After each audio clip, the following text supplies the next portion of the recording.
Merci beaucoup, je suis très heureux d'être ici aujourd'hui pour vous parler un peu, pour partager un peu mes recherches avec vous. Donc mon thème de recherche principal, c'est la taxation internationale, en particulier des entreprises multinationales et les paradis fiscaux.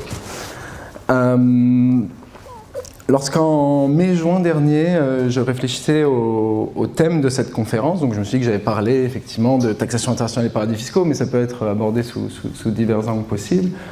Je me suis dit que un angle intéressant pouvait être celui de la question de la mondialisation. Et c'est ainsi que j'ai donné ce sous-titre à la conférence. Taxation internationale et paradis fiscaux, que disent-ils de l'état de la mondialisation? Et j'ai pensé ça en particulier parce qu'en ce moment, on est dans une période assez intéressante du point de vue de la taxation internationale, avec un énorme effort de collaboration, de multilatéralisme de la part de nombreux pays.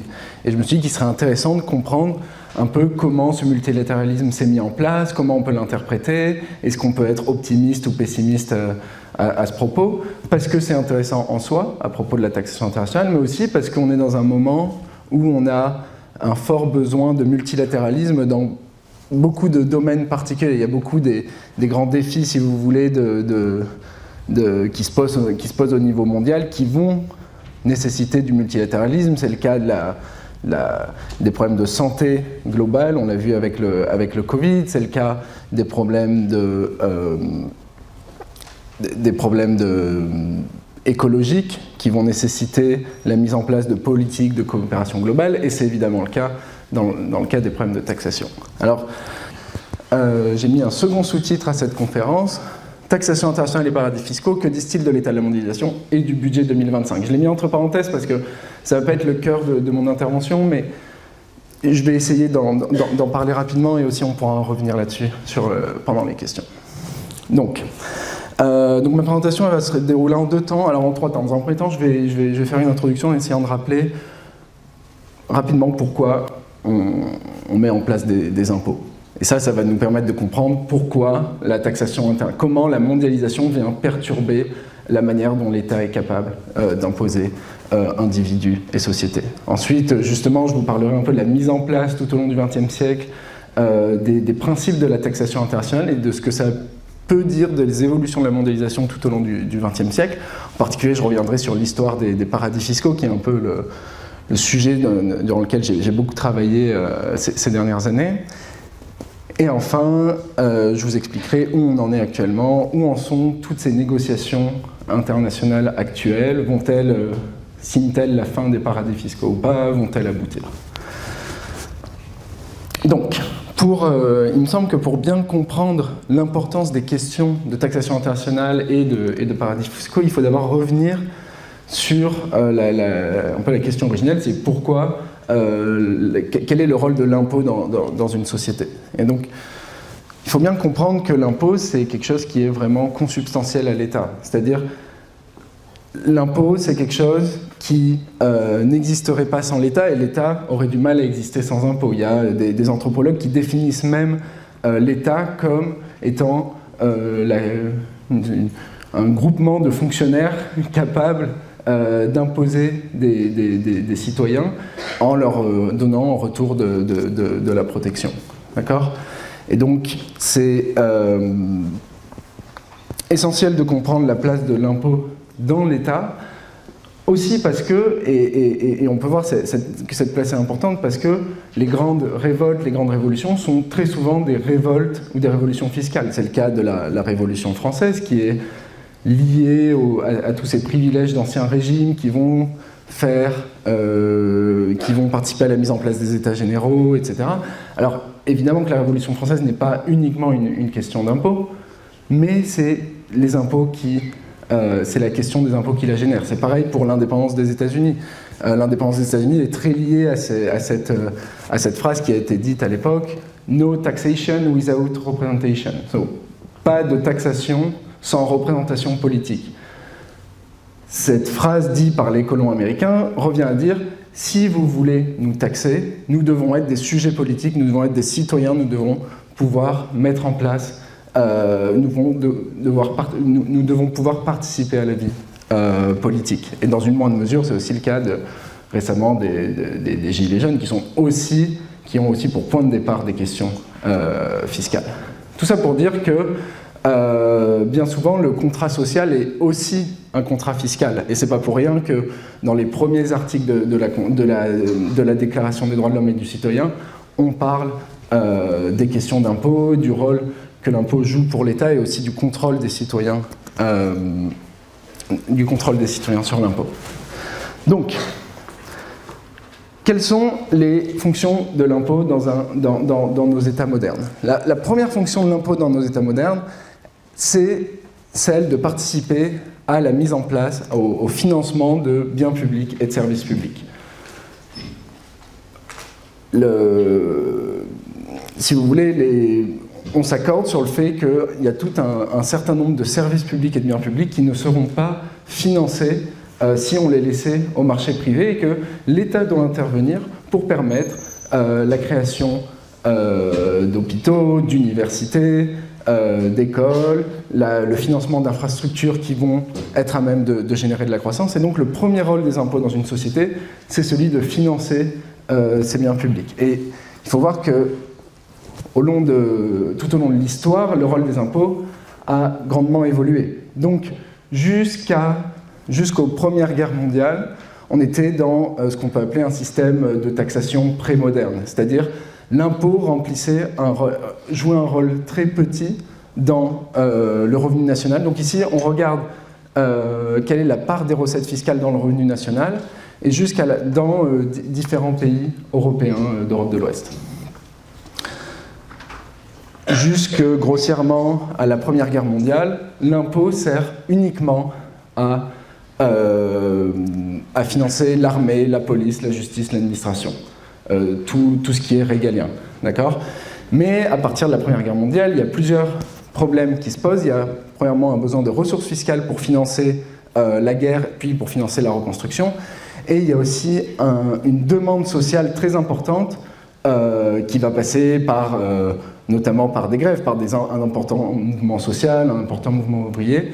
Il y a une demande sociale importante pour une intervention plus importante de l'État dans la société afin de financer tout l'ensemble, un ensemble beaucoup plus large de biens publics et de services publics, donc l'éducation, la retraite, la santé, des transferts sociaux, jusqu'à arriver à nos jours. Donc tout au long du XXe siècle, il y a ce développement, si vous voulez, de l'État social, jusqu'à nos jours où les recettes fiscales représentent à peu près 50% du revenu national.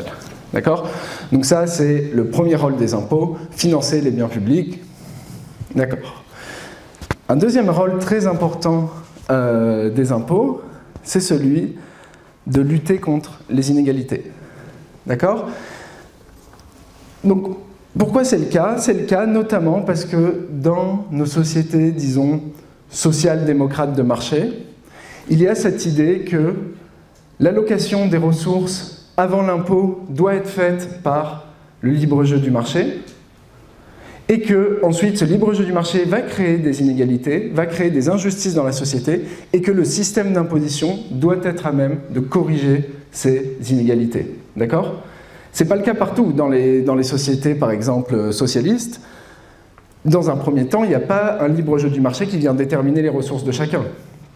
Il y a l'État qui met en place des règles, et chacun qui reçoit des revenus, et il n'y a pas besoin de mettre en place une taxation redistributive pour corriger les inégalités, parce que les inégalités sont déjà corrigées dans un premier temps. Et l'impôt, dans ce type de société, sert principalement à financer des biens publics. Mais dans nos sociétés, on considère que le libre jeu du marché permet, si vous voulez, de créer plus de richesses, dans un premier temps, et que dans un deuxième temps, il faut corriger les inégalités que ça génère pour arriver à un niveau acceptable du point de vue de la société, acceptable étant défini autant que possible démocratiquement. D'accord ?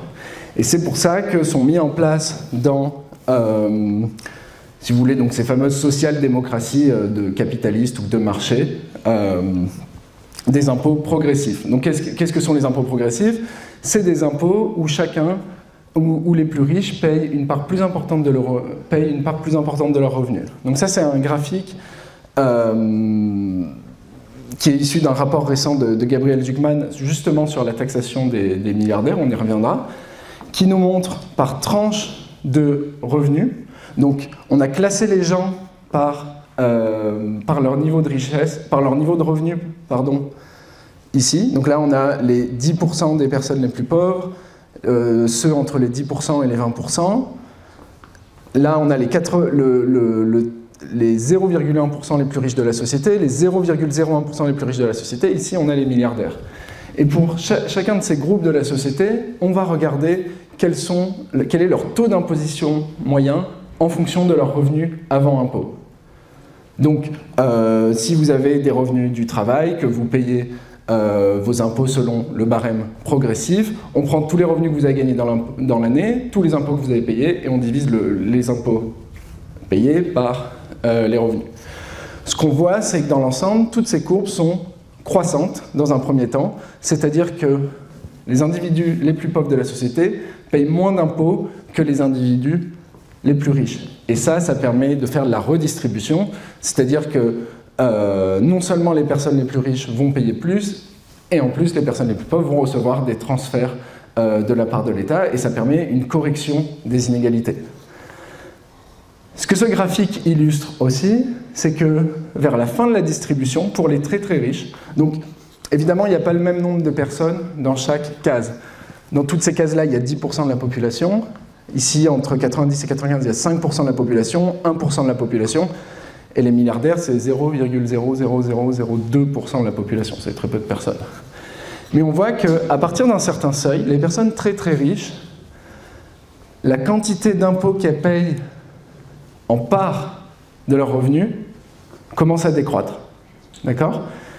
Et ça, c'est un problème parce que justement, ça casse, si vous voulez, ce contrat fiscal qui est que l'impôt doit être progressif et en particulier que les plus riches doivent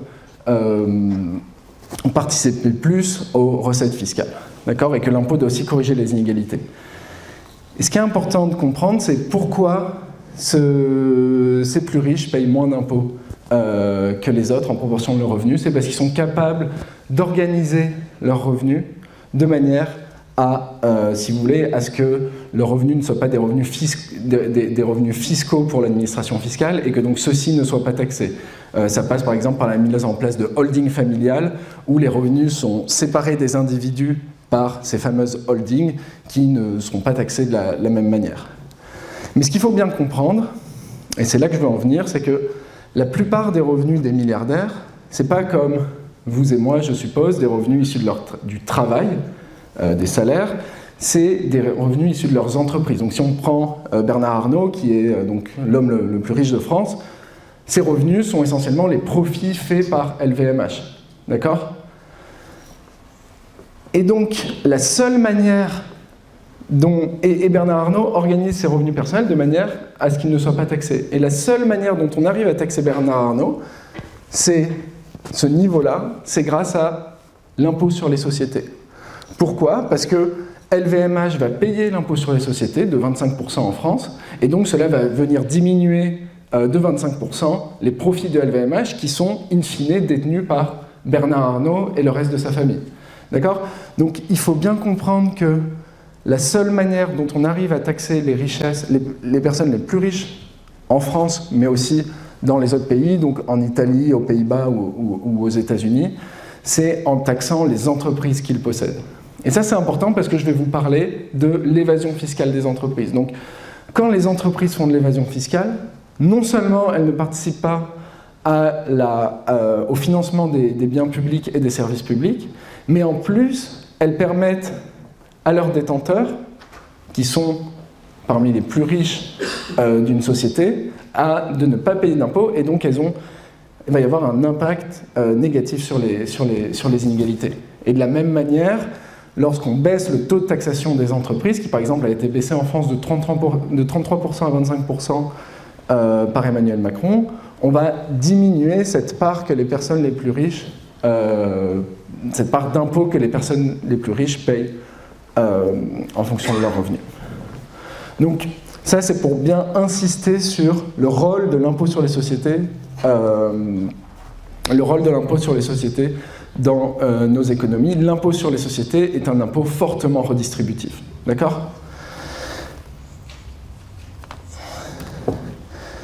Donc, cette introduction étant faite, je vais pouvoir maintenant vous parler du cœur de ma présentation qui porte sur l'impôt et la mondialisation. Et on va parler de compétition fiscale, d'évasion fiscale et de paradis fiscaux. Donc je vous ai présenté un peu la manière dont, si vous voulez,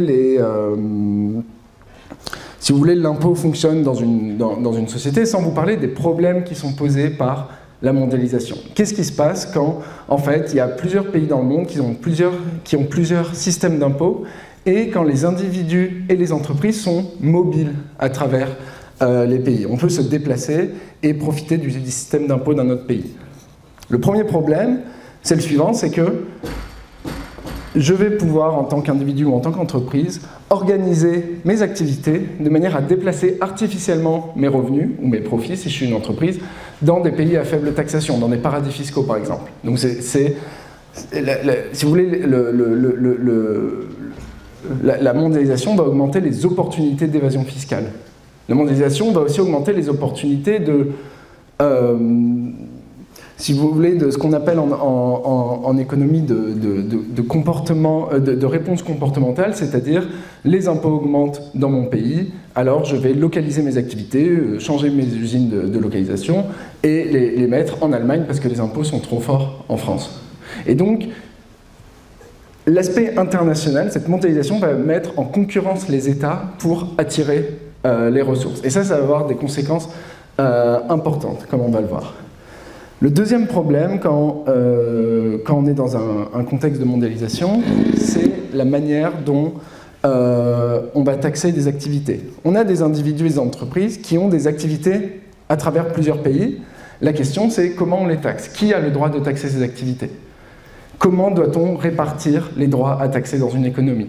Il faut bien que les pays collaborent, sinon on aboutit à des situations de double taxation. Et c'est exactement ce qui s'est passé au début du XXe siècle. Au début du XXe siècle, il y a un développement incroyable des activités internationales des entreprises. Donc jusqu'à présent, jusqu'au XXe siècle, les entreprises faisaient majoritairement, les grandes entreprises faisaient majoritairement du commerce, c'est-à-dire elles acquéraient des produits dans d'autres pays, elles les importaient, elles les vendaient localement. Au début du XXe siècle, au milieu du XIXe siècle puis au début du XXe siècle, les entreprises commencent à ouvrir des filiales à l'étranger pour avoir toutes ces activités, pour contrôler toutes ces activités de production, de distribution, etc. Dans ce cas-là, se pose la question de comment taxer ces entreprises. Donc quand on regarde la littérature, il y a plein d'exemples d'entreprises en particulier. Alors je me souviens d'un exemple des entreprises britanniques d'agroalimentaire qui produisaient de la viande en Amérique du Sud pour l'importer en Angleterre. Et ces entreprises, leurs impôts, leurs profits étaient taxés jusqu'à 70-80%. Pourquoi ?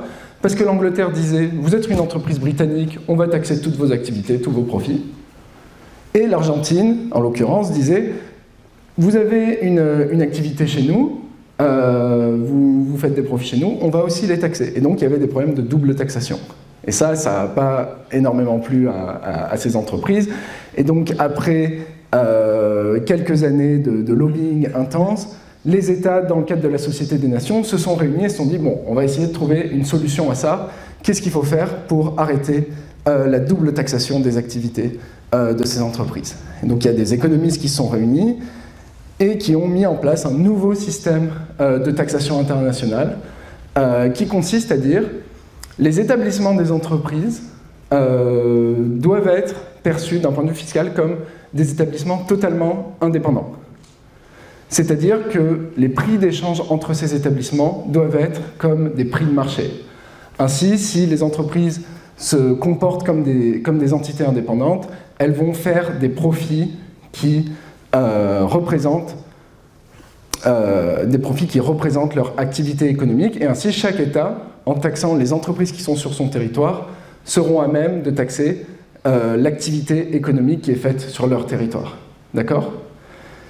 Et ça, c'est un peu l'erreur originelle qui va générer une quantité importante de systèmes d'évasion fiscale des entreprises. Et je voudrais vous illustrer ça avec un exemple pour vous expliquer un peu comment fonctionne l'évasion fiscale des entreprises multinationales. Alors je vais prendre un exemple simplifié, mais il faut savoir que si vous comprenez comment fonctionne l'évasion fiscale des entreprises multinationales à travers cet exemple, vous pouvez comprendre comment actuellement tout ça fonctionne pour toutes les entreprises, Google, Apple, Amazon. J'ai vu récemment Netflix aux Pays-Bas, Netflix qui est accusé de localiser tous ses profits des activités françaises en particulier aux Pays-Bas. Donc voyons cet exemple. Donc nous sommes en France et nous sommes l'université ouverte de Cergy. Et nous souhaitons à la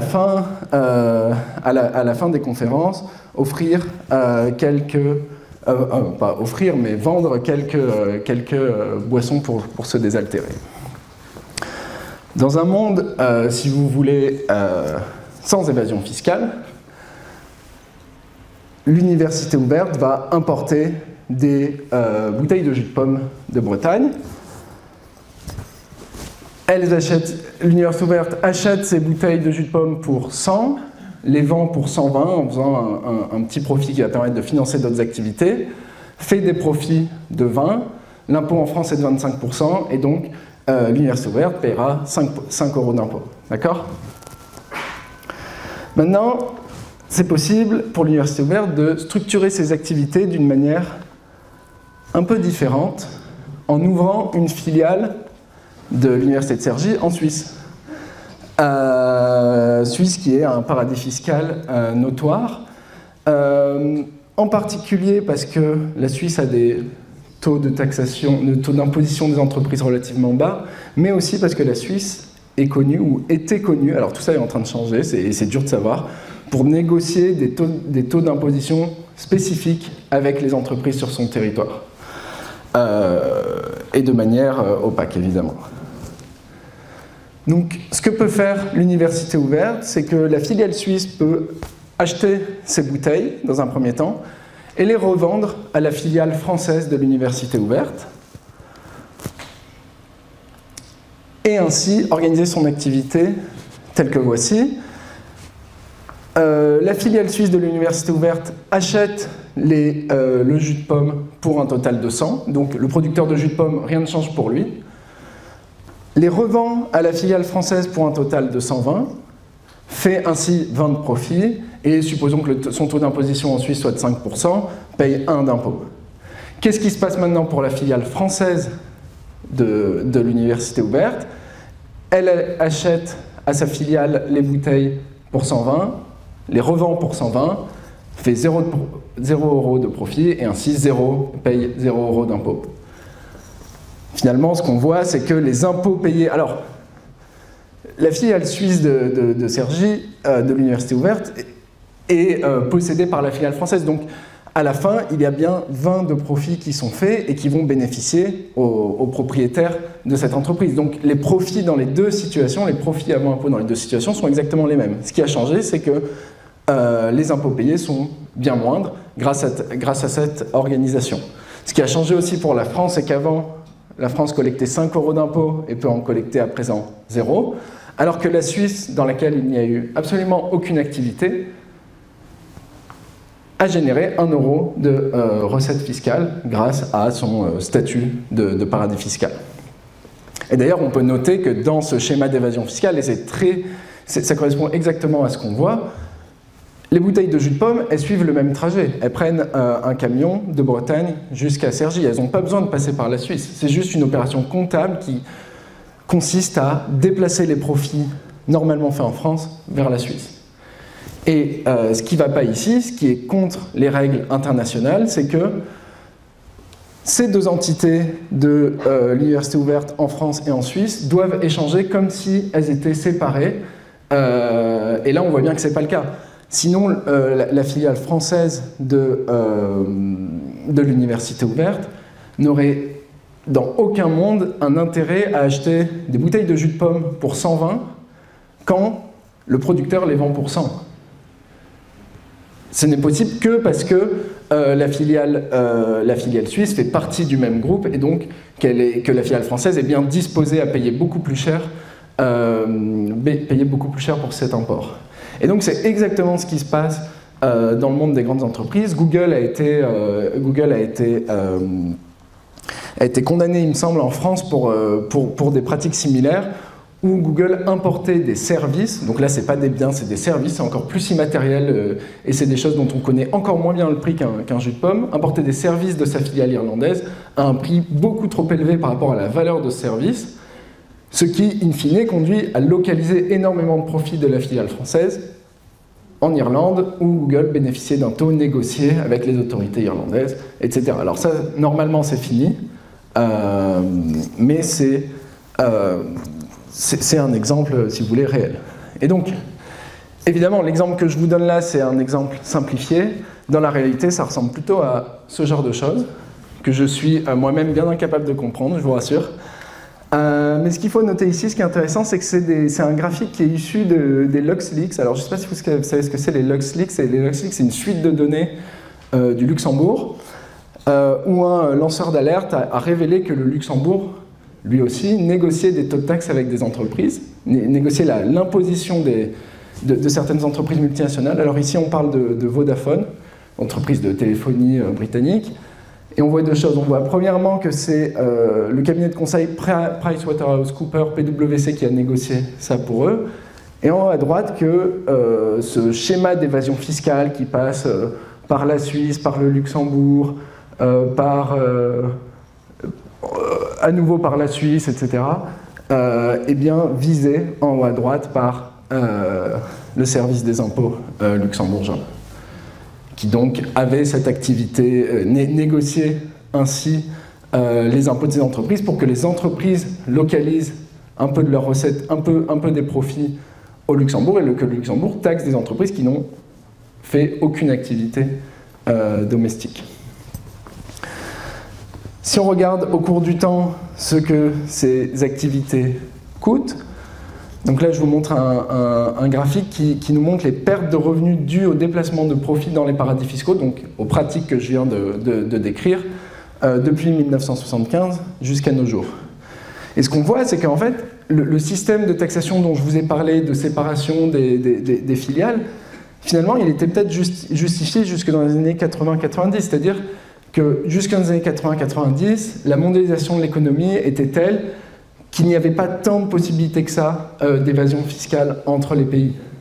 Il faut attendre l'explosion de l'activité multinationale des entreprises au moment des années 90 pour voir aussi l'explosion de l'évasion fiscale de ces mêmes entreprises dont l'évasion fiscale coûte au départ autour de 0 à 2%, correspond à 0 à 2% des revenus d'impôt sur les sociétés au niveau mondial, collectés au niveau mondial, de nos jours correspondent à autour de 10%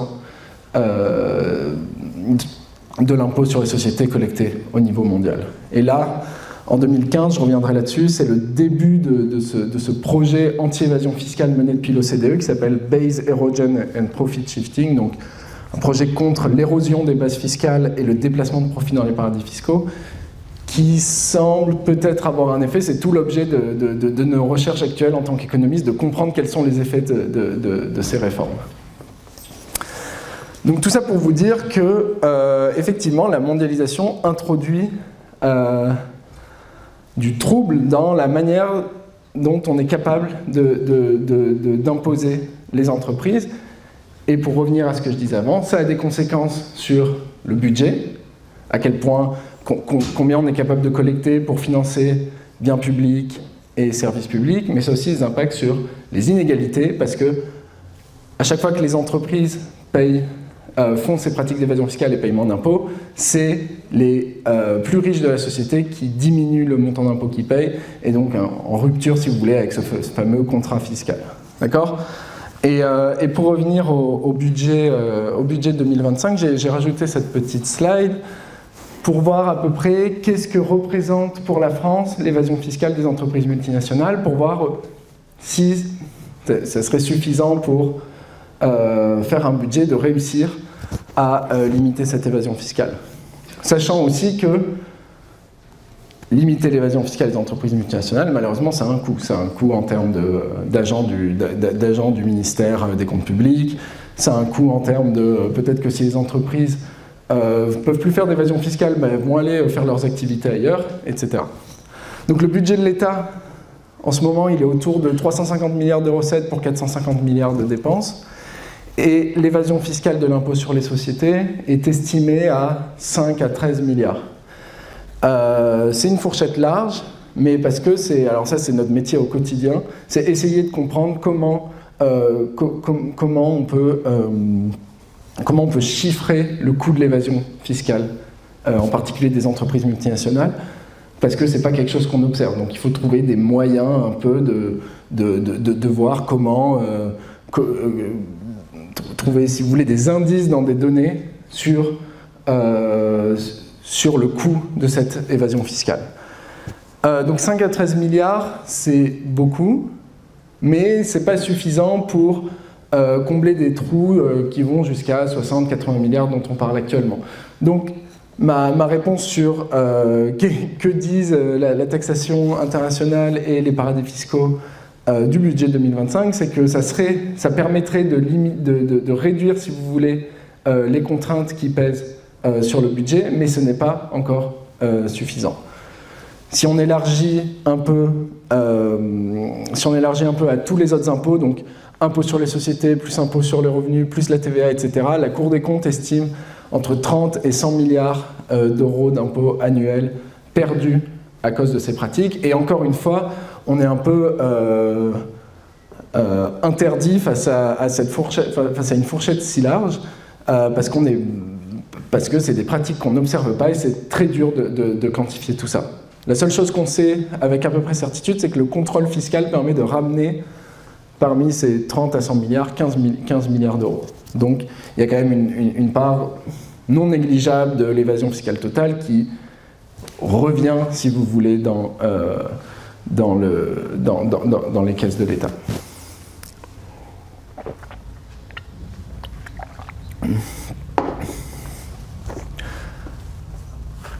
Donc, il y a un élément dont je ne vous ai pas encore parlé, qui est nécessaire à toutes ces pratiques par les entreprises, et même en termes d'évasion fiscale des individus, c'est l'existence des paradis fiscaux. D'accord ? Donc j'aimerais vous revenir un peu sur l'histoire récente des paradis fiscaux, parce que c'est ce qui a occupé mes travaux d'universitaire ces dernières années. Donc là, je vous montre une carte du monde, et j'ai mis des points rouges, j'espère que vous les voyez bien, il y en a peu, sur les paradis fiscaux en 1900. En 1900, il n'y avait que 4 paradis fiscaux dans le monde, les Bermudes, Monaco, la Suisse et les Pays-Bas. C'est bien normal, en 1900, vous vous souvenez, la taille de l'impôt dans les recettes de l'État, c'était tout petit, c'était 6 à 8%. Il n'y avait pas tellement d'incitation à faire de l'évasion fiscale. Et vous avez vu, au cours du XXe siècle, il y a eu une forte augmentation de la manière dont, de la place de l'impôt dans nos sociétés. Et on voit qu'en parallèle, donc maintenant si on regarde en 1950, il y a un certain nombre de paradis fiscaux qui sont apparus, et qui sont apparus, c'est intéressant, exactement aux mêmes endroits dans le monde où on a augmenté le taux d'imposition des individus et des entreprises, c'est-à-dire en Amérique du Nord et en Europe, où après la Première Guerre mondiale et après la Seconde Guerre mondiale, il y a eu une forte augmentation de l'imposition des individus et des entreprises. Pour arriver à 2000, où là, il y en a vraiment partout. L'essentiel de toutes ces îles des Caraïbes, excepté les dom-toms français, sont devenus des paradis fiscaux. Il y a énormément de paradis fiscaux qu'on peut voir ici en Europe et en Union européenne. Quelques-uns qui apparaissent au Moyen-Orient et beaucoup de paradis fiscaux ici dans le Pacifique. Donc on peut représenter ça, sur ce que je représente ici sur ce graphique, c'est l'augmentation du nombre de réformes, si vous voulez, de fiscalité agressive faites dans les paradis fiscaux au cours du XXe siècle. Et on voit que dans un premier temps, ces paradis fiscaux apparaissent aux Amériques, donc ici ça va être dans les Caraïbes, et en Europe après la Première Guerre mondiale et après la Seconde Guerre mondiale, parce que c'est précisément le moment où les taux d'imposition augmentent dans ces pays-là. Donc il y a, si vous voulez, il y a une sorte de réaction, il y a des pays qui voient que la taxation, les impôts augmentent dans les autres pays et qui se disent « je vais mettre en place une régulation fiscale qui va permettre aux individus de ces pays de déplacer leurs profits et leurs revenus chez moi, tout en faisant en sorte que ces individus ou ces entreprises ne se fassent pas attraper par leur pays d'origine. » C'est le sens, par exemple, des réformes qui introduisent le secret bancaire en Suisse dans les années 30, qui visent à protéger les personnes qui utilisent le paradis fiscal suisse de toute enquête de justice de la part de leurs autorités. Comment la Suisse a fait ça? La Suisse a fait ça en mettant en place un secret bancaire qui interdit aux banquiers même de révéler des informations, qui rend un délit de la part des banquiers de révéler des informations bancaires privées. Et donc ça, bien sûr, ça a causé la mise en place d'un fort secret bancaire en Suisse jusqu'à nos jours, où maintenant c'est a priori plus le cas, et j'y reviendrai. Donc, un premier effet de la mondialisation, c'est l'augmentation énorme de ces paradis fiscaux, qui est permis par le fait que les individus et les entreprises peuvent maintenant naviguer à travers les frontières pour y localiser de manière artificielle leurs revenus. Un autre effet de la mondialisation sur la manière dont on est capable d'imposer individus, riches individus et sociétés, c'est la compétition fiscale. C'est-à-dire, les pays voient que des individus font de l'évasion fiscale, ils se disent, un moyen de faire en sorte qu'il n'y ait plus d'évasion fiscale, c'est de baisser nos impôts. Les pays voient que des entreprises se localisent chez le voisin parce qu'on paye trop d'impôts, parce que soi-disant on paye trop d'impôts dans leur pays.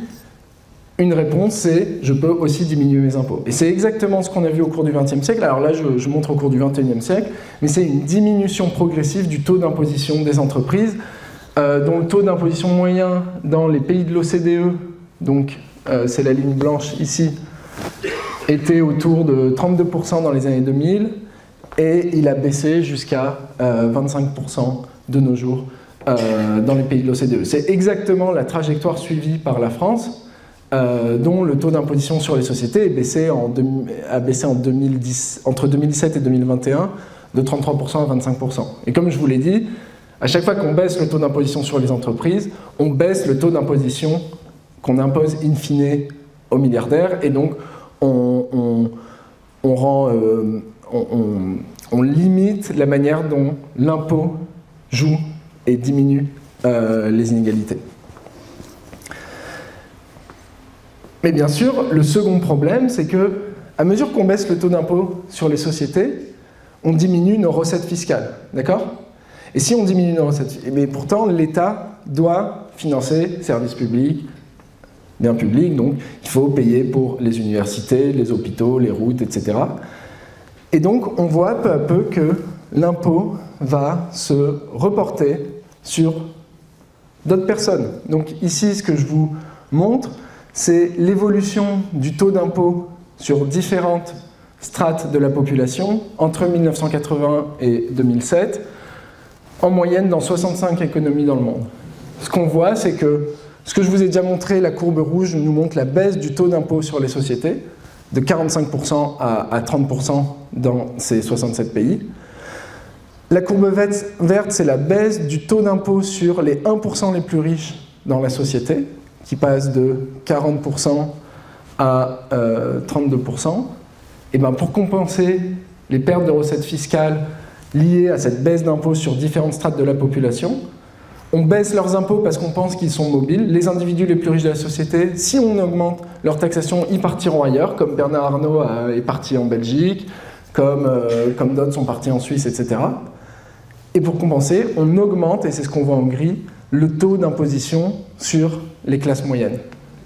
Et donc, au cours du XXe siècle, et on peut montrer, notre travail d'économie, c'est en particulier de montrer que ces dynamiques sont en partie le résultat de la mondialisation, c'est-à-dire à cause du fait que la mondialisation met en concurrence les États entre eux, les États ont tendance à baisser l'impôt sur les sociétés et l'impôt sur les richesses, et pour compenser ça, ils augmentent l'impôt sur les classes moyennes, et c'est quelque chose qui permet aussi d'expliquer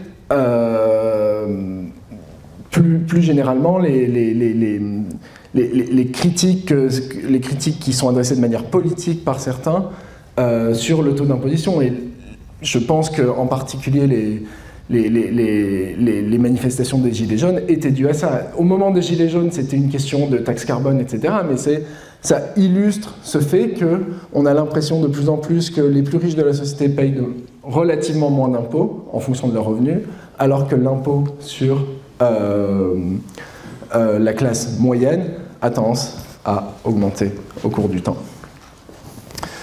Comment, ayant fait ce constat, lutter contre l'évasion fiscale ? Il faut dire qu'il y a eu beaucoup de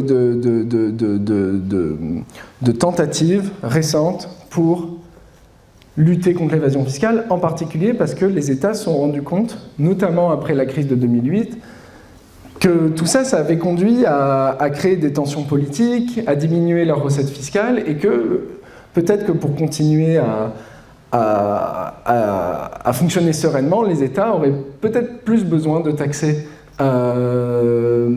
d'empêcher l'évasion fiscale, qui génère quand même beaucoup de ressentiment dans la société. Et donc il y a eu plusieurs mesures que j'ai listées ici pour lutter contre l'évasion fiscale. Alors beaucoup de ces choses se sont faites au sein de l'OCDE.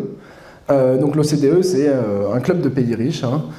C'est les 30 pays les plus riches du monde à peu près, financés pour moitié par les États-Unis. Et donc l'OCDE a pris, si vous voulez,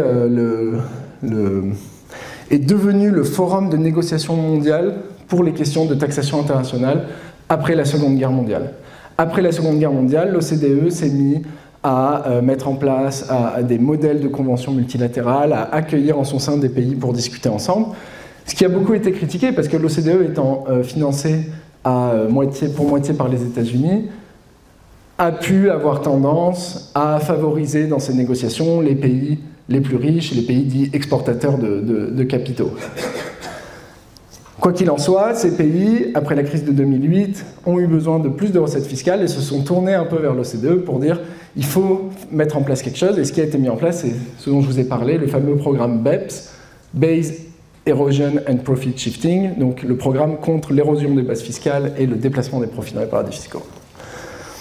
La première, si vous voulez, victoire qu'il y a eu du multilatéralisme, c'est cet échange automatique d'informations bancaires. Cet échange automatique d'informations bancaires, qui existe depuis le milieu des années 2010, fait que quasiment tous les pays du monde, à la fin de l'année, envoient les informations... Alors, toutes les banques localisées dans tous les pays du monde, à la fin de l'année, envoient les informations bancaires qu'elles ont sur les ressortissants des autres pays aux autorités fiscales de ces autres pays. Donc si vous allez demain ouvrir un compte bancaire en Suisse pour y mettre de l'argent sale et le cacher aux autorités fiscales françaises, à la fin de la banque suisse vous demandera votre passeport pour ouvrir un compte, et à la fin de l'année, la banque suisse enverra à l'administration fiscale française le compte-rendu de vos comptes bancaires. Et donc ça, c'est concrètement quelque chose qui a tendance à qui marque la fin du secret bancaire. Alors c'est pas tout à fait vrai parce qu'il reste un peu des zones d'ombre dans cette régulation, mais mes collègues économistes ont estimé que ça a permis de réduire de moitié ou de 2/3 l'évasion fiscale des individus dans les places offshore, dans les paradis fiscaux. C'est quelque chose de très puissant, qui peut paraître une victoire du multilatéralisme, mais il faut bien comprendre que l'histoire de cet échange d'informations bancaires, c'est les États-Unis qui, après la fameuse crise de 2008, ont besoin de plus de recettes fiscales et demandent aux autres pays de leur fournir des informations fiscales. Certains autres pays refusent, en particulier la Suisse, et les États-Unis les menacent de mettre en place des tarifs douaniers, de mettre en place en retour des tarifs douaniers, ou même de retirer leur licence bancaire aux banques suisses aux États-Unis. Et ni une ni deux, la Suisse accepte de rentrer dans cet accord. Tout ça pour montrer que finalement, ce qui pourrait paraître une victoire du multilatéralisme est aussi le résultat de rapports de force sur l'arène mondiale, et que ça aurait été quand même compliqué de faire sans la puissance des États-Unis qui a réussi à contraindre des États à leur donner des informations bancaires. Quoi qu'il en soit, fort de ces négociations, il y a eu cette année, alors, beaucoup de discussions qui ont été menées, cette fois-ci, dans le cadre du G20 et qui vont être menées dans le futur, dans le cadre de l'OCDE et des Nations Unies, autour de la taxation des richesses, en particulier la taxation des richesses à 2%, qui a été proposée par Gabriel Zucman récemment. Je ne sais pas si vous avez entendu parler, mais ça fait pas mal de bruit, parce que les pays se sont aussi mis autour de la table pour dire qu'il fallait faire quelque chose pour la taxation des richesses. Vous vous souvenez, cette courbe qui descendait, qui montrait que les taxes n'étaient pas progressives pour les plus riches, et qui arrive dans tous les pays, les États commencent à penser qu'il va falloir faire quelque chose contre ça.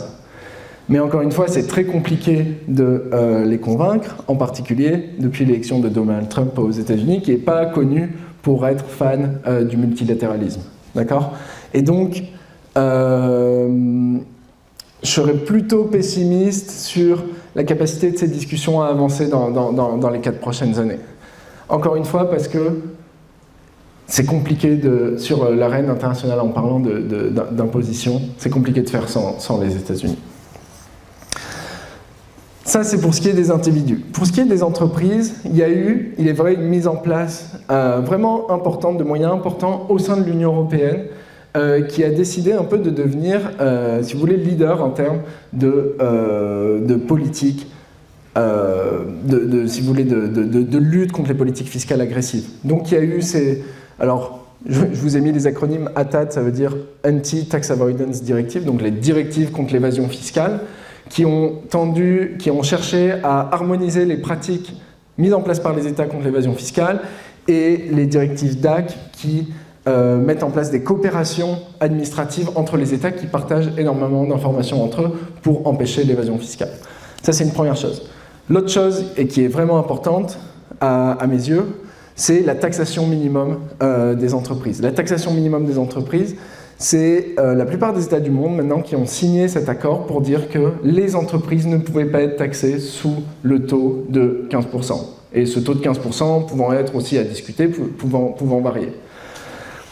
Et je pense que c'est très intéressant pour comprendre justement comment fonctionnent les négociations internationales, de comprendre comment cette taxation minimum des entreprises a été discutée. Ce qui s'est passé, c'est que les pays se disent, si je mets un taux de taxation minimum des entreprises tout seul, seules mes entreprises vont avoir un taux de taxation plus élevé, et les entreprises auront juste à aller dans un autre pays pour payer moins d'impôts. Et donc on reste toujours dans cette logique de concurrence fiscale.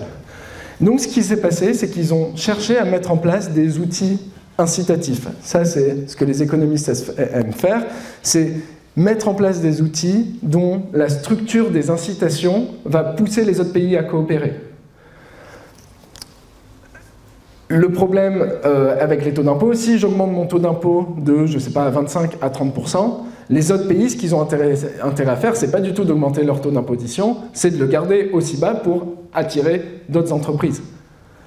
Là, ce qu'ils ont créé avec la taxation minimum des entreprises, c'est de dire, si vous ne collectez pas une taxation minimum sur vos entreprises, par exemple, je suis la France, je mets en place la taxation minimum de mes entreprises, et je dis, tout autre pays qui ne collectera pas la taxation minimum sur ses propres entreprises, par exemple, si les États-Unis décident de ne pas collecter la taxation minimum sur leurs entreprises qui sont en France, comme Apple, Google, Amazon, etc., la France dit, alors je les collecterai moi-même.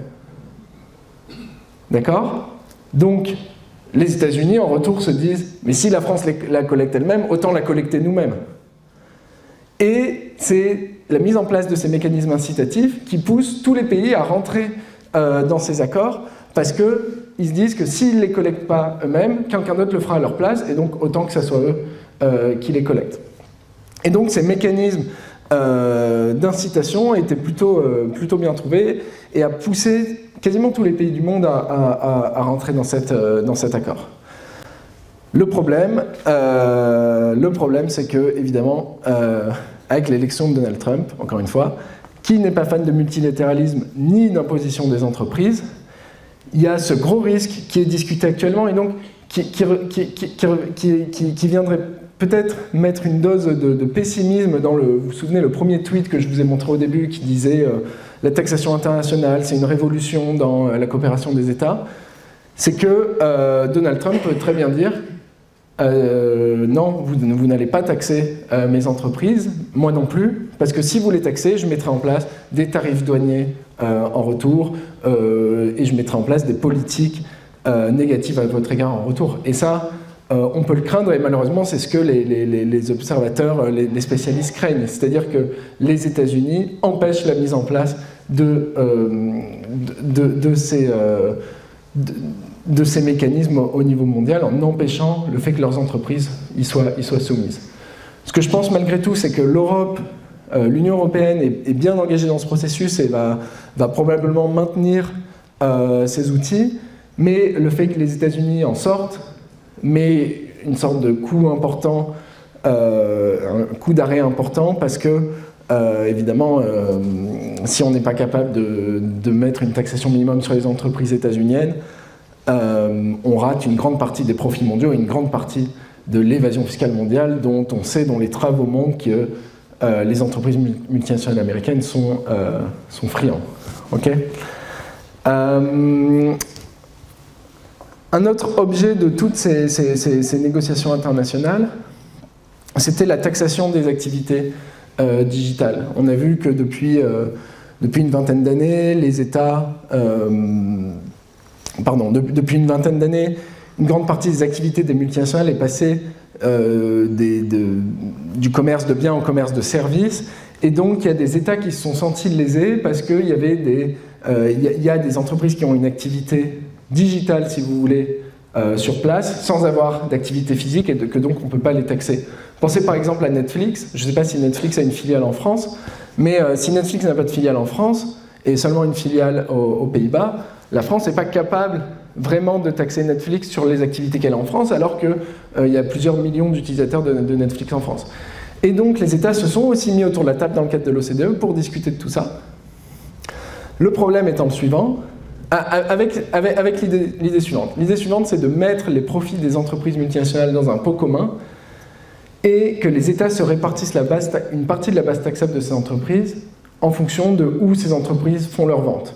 Si Netflix fait 4% de ses ventes mondiales en France, la France pourrait avoir le droit de taxer 4% des profits de Netflix. Mais pour réussir à faire ça, il faut que tous les États se mettent d'accord pour que le pot commun comprenne la plupart des États du monde et pour que chaque État puisse venir piocher là-dedans. Sauf que le problème, c'est que les États-Unis, évidemment, n'ont pas voulu rentrer dans ces accords et que ces accords sont un peu voués à l'échec,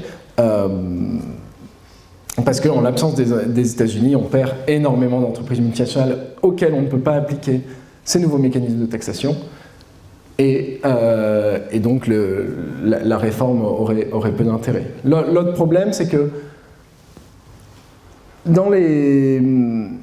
si vous voulez, dans le cadre de l'échange automatique d'informations bancaires ou dans la taxation minimum des entreprises, il n'y a pas de conflit, disons, distributionnel. C'est-à-dire, tout le monde y gagne. Si tout le monde augmente la taxation de ces entreprises ensemble à 15%, alors les seuls perdants dans cette affaire sont les paradis fiscaux, qui ne peuvent plus avoir des recettes fiscales issues de l'évasion fiscale des entreprises multinationales. Quand on se met à mettre tous les profits des entreprises dans un pot commun et à se les répartir selon où se situe la consommation liée à ces entreprises, il y a le risque que certains pays y perdent et certains pays qui ne sont pas des paradis fiscaux. Et donc, on arrive là à un des grands problèmes des mécanismes de coopération internationale, et je vais conclure là-dessus, c'est que tout mécanisme de coopération internationale qui implique des gagnants et des perdants aura très peu de chances d'être mis en place. Pourquoi ? Parce que l'ordre, si vous voulez, légal international, le droit international n'est pas quelque chose de contraignant. C'est-à-dire rien ne force un pays à rentrer dans un accord s'il ne veut pas y rentrer. Et donc les pays perdants issus de ces accords auront du mal à y rentrer. Et donc, peut-être pour revenir à la question initiale qui est que disent la taxation internationale et les paradis fiscaux de l'état de la mondialisation, et est-ce qu'on peut être aussi optimiste que le tweet que je vous ai montré au début? Je dirais que ce qui peut nous rendre optimistes, c'est le fait que l'Union européenne soit plutôt déterminée, ait l'air plutôt déterminée à avancer de ce côté-là. Il y a eu la mise en place de ces directives européennes, l'Union européenne a été moteur dans la mise en place de la taxation minimum des entreprises, il y a plusieurs projets de discussion au sein de l'Union européenne de manière de taxer plus les entreprises, et en tout cas d'éviter leur évasion fiscale. Et donc ça, c'est quelque chose qui peut nous rendre optimistes. Ce qui peut nous rendre pessimistes, c'est qu'il ne faut pas être trop naïf et que malgré les mécanismes d'incitation qu'on arrive à mettre en place, qui ont été mis en place par l'OCDE, l'ordre international reste un peu l'ordre du plus fort, si vous voulez. Si la vision réaliste des relations internationales, c'est que malheureusement les plus forts arrivent à mettre en place leur but. Et lorsque les plus forts n'ont pas envie de coopérer à la mise en place d'un ordre international qui permettrait d'éviter l'évasion fiscale des entreprises multinationales, par exemple, alors ça devient très compliqué pour les autres pays de mettre en place ces structures. Et donc pour conclure peut-être sur cette conférence, je pense que, alors évidemment dans les prochaines années, dans les 4 prochaines années, avec le fait que Donald Trump ne soit pas un grand fan du multilatéralisme, ça va être très compliqué d'avancer sur ces questions, et malheureusement on pourrait faire plusieurs pas en arrière sur les questions de taxation des activités digitales des entreprises, de taxation minimum des entreprises. Ce qui me laisse un peu optimiste, c'est ce fait que nous essayons de chercher en ce moment des mécanismes incitatifs qui poussent tout le monde à rentrer dans ces accords. D'accord ? C'est ce qu'on fait aussi en Europe sur la taxation, par exemple, du carbone. On dit, si vous ne mettez pas une politique environnementale assez ambitieuse, alors les imports qui viendront de votre pays seront taxés en fonction de leur contenu en carbone, de manière à ce qu'il y ait un prix du carbone équivalent au prix du carbone européen qui soit mis en place. Tout ça pour dire qu'on trouve des mécanismes incitatifs au niveau international pour faire en sorte que malgré tout, on puisse rêver de plus de coopération dans le futur. Et c'est tout pour moi aujourd'hui. Merci pour votre attention et maintenant on peut prendre des questions. Merci beaucoup.